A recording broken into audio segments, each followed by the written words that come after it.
5 हदीसों पर अमल करके अहले हदीस बने। सीने पर हाथ बांध लिया, हम अहले हदीस हैं। सीने पर क्यों हाथ बांधते हो? सहाबा ने 20 रकात तरावी पढ़ी और या 8 रकात तरावी पढ़ते हैं और कहते हैं हम अहले हदीस हैं। सहाबा इकराम रिज़वानुल्लाह अलैहिम अजमईन के रास्ते पर जो चलेगा वही जन्नती है। सहाबा ने 20 रकात तरावी पढ़ी। हजरत उमर इब्ने खत्ताब ने उबई इब्ने काब की इमामत में सारे सहाबा को जमा फरमाया और उबई इब्ने काब ने 20 रकात तरावी पढ़ाई।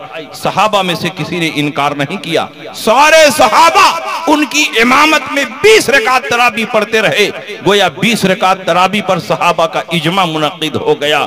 और जब हजरत उमर का जमाना खत्म हुआ, हजरत उस्मान गनी आए तो उन्होंने भी 20 रकात तरावी पढ़ाई। हजरत उस्मान के बाद हजरत अली आए, उन्होंने भी 20 रकात तरावी पढ़ाई। गोया 20 रकात तरावी ये खुलफाए राशिदीन की सुन्नत है और खुलफाए राशिदीन की सुन्नत पर चलना ये हकीकत में रसूल पाक की इताअत है। बताओ खुलफाए राशिदीन की सुन्नत पर कौन चल रहा है? हम चल रहे हैं।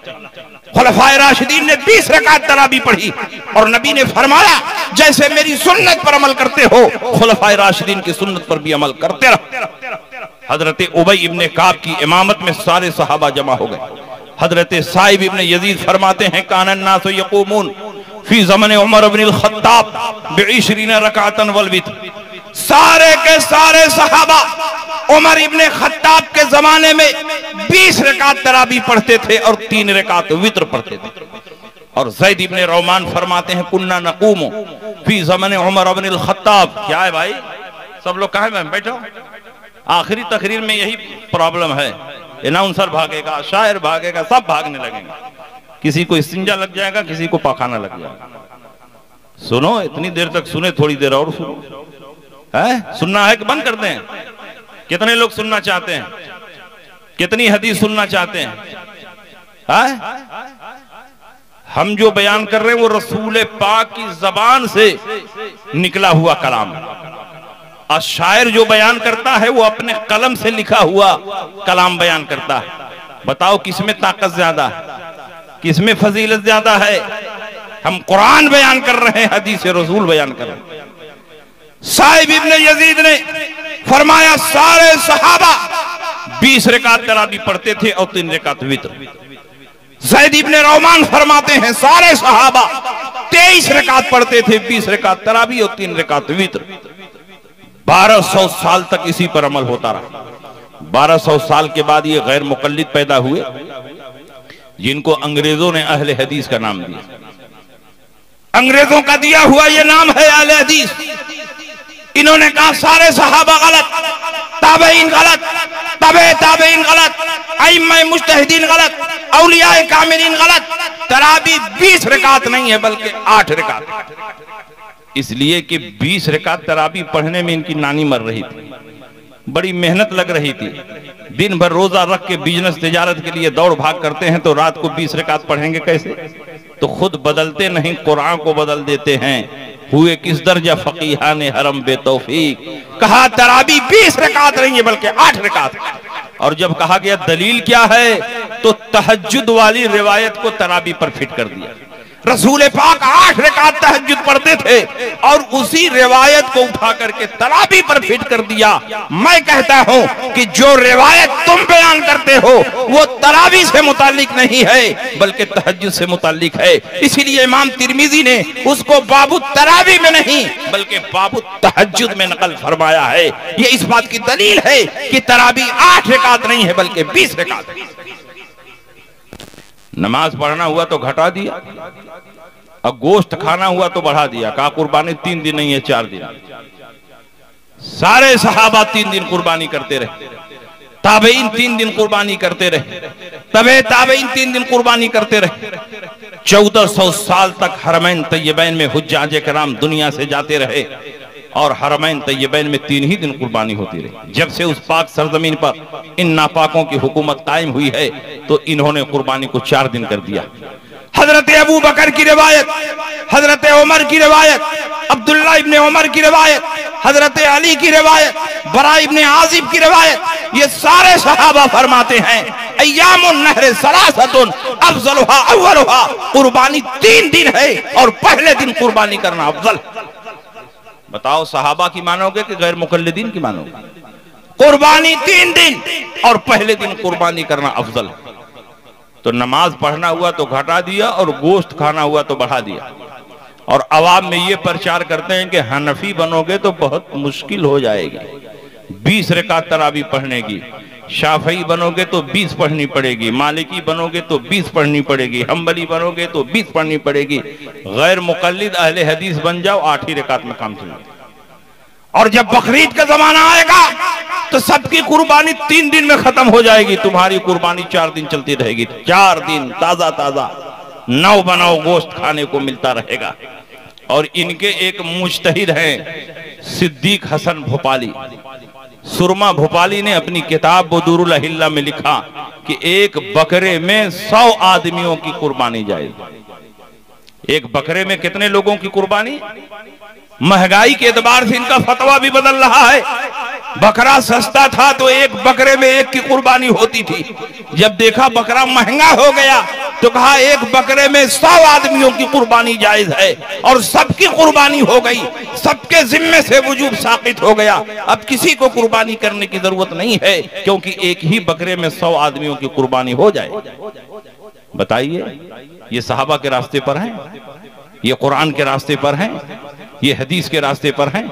कलकत्ता के शमा नियाजियों ने मीटिंग की, उनके नेताओं ने अपने मौलवियों पर दबाव बनाया कि गैर मुकल्लिदीन आए दिन नई नई बातें पैदा करते रहते हैं, सहूलतें निकालते रहते हैं, बड़ी फैसिलिटी देते हैं, इसलिए कॉलेज यूनिवर्सिटी के लोग उनसे जुड़ रहे हैं।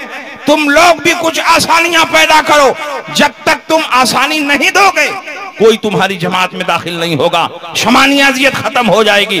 अगर शमा नियाजियत को आगे बढ़ाना है तो जैसे अहले हदीस दिन रात नई नई चीजें पैदा करते हैं, तुम लोग भी कुछ नई चीजें पैदा करो, आसानियां दो। 3 दिन का सेमिनार हुआ कलकत्ता की सरजमीन पर और शमा नियाजी मौलवियों ने सर जोड़ करके मीटिंग की और 3 दिन के बाद फैसला जारी किया कि अगर एक बकरे में 100 आदमियों की कुर्बानी जायज है तो एक मुर्गे में 7 आदमियों की कुर्बानी जायज। अब आप बताइए, ये दोनों जमातें जन्नती हो सकती हैं? हरगिज़ नहीं। ये दोनों जमातें सहाबा के रास्ते पर हैं? हरगिज़ नहीं। ये दोनों जहन्नमी जमातें हैं। इनका फतवा बता रहा है कि ये जन्नती नहीं है, जहन्नमी। नबी अकरम सल्लल्लाहु अलैहि वसल्लम ने फरमाया, मोटे और फरबा जानवरों की कुर्बानी करो, क्योंकि इसी कुर्बानी के जानवर पर बैठकर पुल सिरात पार करना। मोटे और फरबा जानवरों की कुर्बानी करो, क्योंकि इसी कुर्बानी के जानवर पर बैठकर पुल सिरात पार करना है। जिस जानवर की आप कुर्बानी करते हैं मोटा होना चाहिए, फरबा होना चाहिए, इसलिए कि पुल सिरात पर इसी जानवर पर बैठकर पुल सिरात पार करेंगे। और बुखारी की दूसरी हदीस बताती है कि पुल सिरात के नीचे ही जहन्नम है। अब दोनों हदीसों को जोड़ दो, जिस जानवर की कुर्बानी करते हो उसी पर बैठकर पुल सिरात पार करोगे और पुल सिरात के नीचे ही जहन्नम है। तो जब एक बकरे पर 100 गैर मुकल्लिद सवार होंगे और एक मुर्गे पर 7 शमा नियाजी सवार होंगे तो बकरा भी वहीं उलट जाएगा, मुर्गा भी वहीं उलट जाएगा। अब बताइए, जब वहां उलट जाएगा तो कहां जाएगा? पुल सिरात के नीचे क्या है? जहन्नम है। तो ये जहन्नम में जाने वाली जमात है। हम लोग जहन्नमियों के साथ नहीं रहेंगे, हम लोग जन्नतियों के साथ रहेंगे। जन्नती गौसे पाक हैं, जन्नती ख्वाजा अजमेरी हैं, जन्नती महबूब इलाही हैं, जन्नती कुतुबुद्दीन बख्तियार काकी हैं, जन्नती फरीदुद्दीन अत्तार हैं, जन्नती जकरिया मुल्तानी हैं, जन्नती सिर्री सिख्ती हैं, जुनैद बगदादी हैं, बायजीद बुस्तामी हैं, जुन्नून मिस्री हैं, मखदूम माहिमी हैं, मखदूम कशौचवी है। और दौरे अखीर के सबसे बड़े मुजद्दिद, सबसे बड़े मुहक्किक, सबसे बड़े मुहद्दिस आला हजरत इमाम अहमद रजा हैं। हम इनके रास्ते पर चलेंगे। इन्होंने 20 रकात तरावी पढ़ी, हम भी 20 रकात तरावी पढ़ेंगे। इन्होंने 3 दिन कुर्बानी की, हम भी 3 दिन कुर्बानी करेंगे। जो इनका अकीदा है वही अल्लाह वालों का अकीदा है, वही सिराते मुस्तकीम है। और जो सिराते मुस्तकीम पर चलेगा वही जन्नत में पहुंचेगा। आप बताइए, आप किसके रास्ते पर हैं? औलिया किराम के रास्ते पर, बुजुर्गान दीन के रास्ते पर हैं। इसलिए ये गैर मुकल्लिदीन नई नई जमात, 1200 साल के बाद ये पैदा हुए, ये सहाबा के रास्ते पर नहीं है। एक गैर मुकल्लिद से मैंने पूछा कि तुम लोग 20 रकात तरावी क्यों पढ़ते हो? 20 रकात तरावी की तो कोई हदीस मौजूद नहीं। 8 रकात तरावी क्यों पढ़ते हो? 8 रकात तरावी की कोई हदीस मौजूद नहीं है और 20 रकात तरावी की कई हदीसें मौजूद है।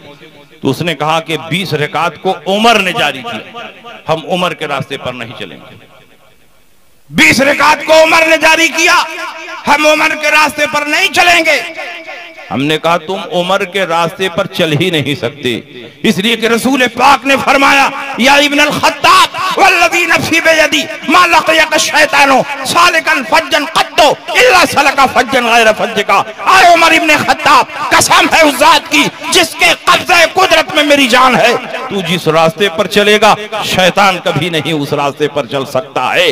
20 रकात तरावी यह उमर का रास्ता है, शैतान कहता हम इस रास्ते पर नहीं चलेंगे। एक नशिस्त में 3 तलाक दी जाए, तीनों पड़ जाती है, यह उमर का रास्ता है, शैतान कहता हम इस रास्ते पर नहीं चलेंगे। कुर्बानी 4 दिन नहीं 3 दिन है, यही उमर का रास्ता है और शैतान कहता हम इस रास्ते पर नहीं चलेंगे।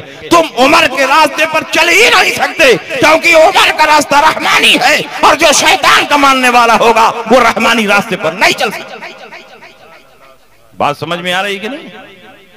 तो ये गैर मुकल्लिदीन सिर्फ धोखा देने के लिए अपने आप को अहले हदीस कहते हैं कि हम हदीस पर अमल करते हैं, हकीकत में इनका अमल हदीस पर नहीं।